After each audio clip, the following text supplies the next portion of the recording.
relating to that Chinese spy balloon. I want to put up this tweet right now here on Live Now from Fox, from Liz Frieden out of Fox News. The Pentagon confirmed the authenticity of this photo of the Chinese spy balloon taken by a U-2 pilot. You can kind of see it just out there off the wing, the white nature of this Chinese spy balloon that was shot down off the South Carolina coast at the beginning of the month of February. This is certainly some new information because obviously everyone was looking up at it as it traversed over the United States from Alaska over Canada into Montana, also St. Louis, Missouri, and then off the coast of South Carolina. We followed it very, very closely, and you can see it from a different perspective. The U-2, as it was at some elevation of 60 to 70,000 feet above the Earth's surface, so it was way up there, not necessarily at an altitude for commercial airplanes. They did shoot it down. President Biden said he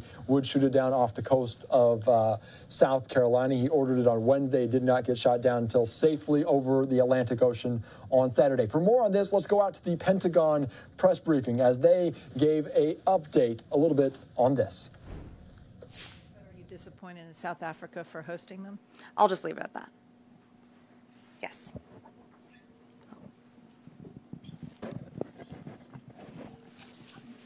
Thank you so much. I want to follow up on China and Russia's relationship.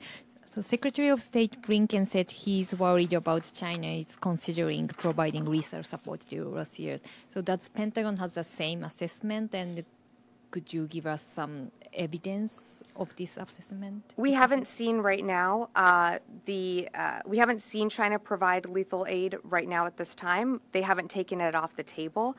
As I mentioned before, we've warned China about any implications and consequences should they provide material support to Russia.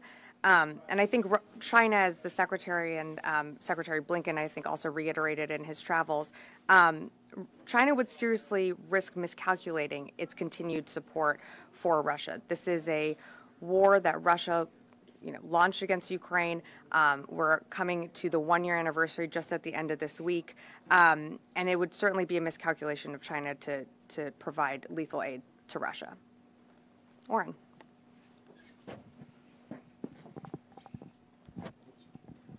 Two different questions. An online publication called Dragon Lady Today, I believe, published a photo of a U-2 flying above a balloon.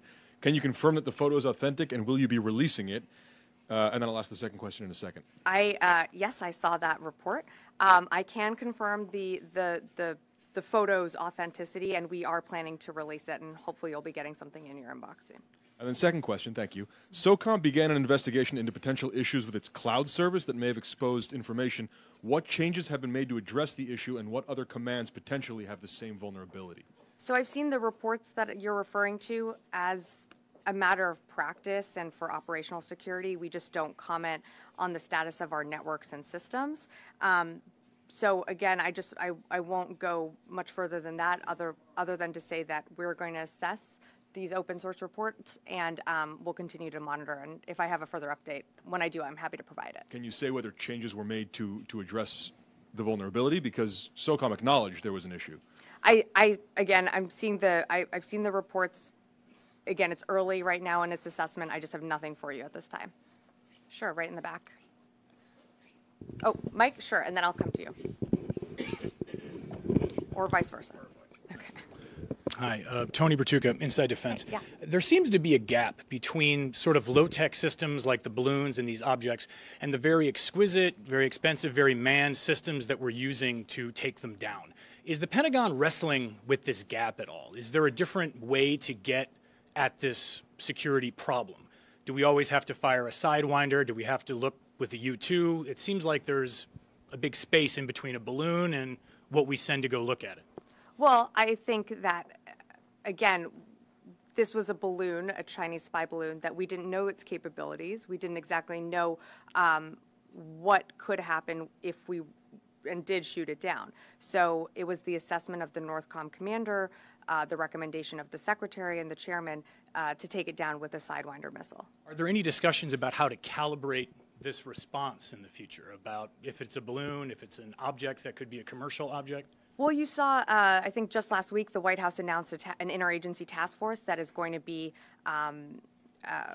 pulling together to look at different incidences and how to better assess what actions should be taken.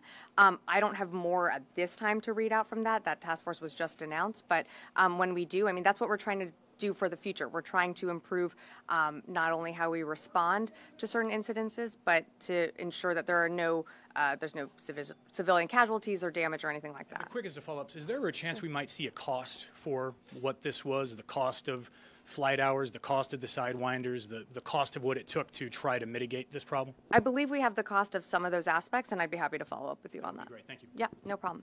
Mike?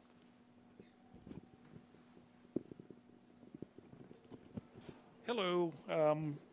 Does poppy seed question? Does the concerns about poppy seed also apply to the dreaded lemon poppy seed pound cake in the MRE? And if not, why not?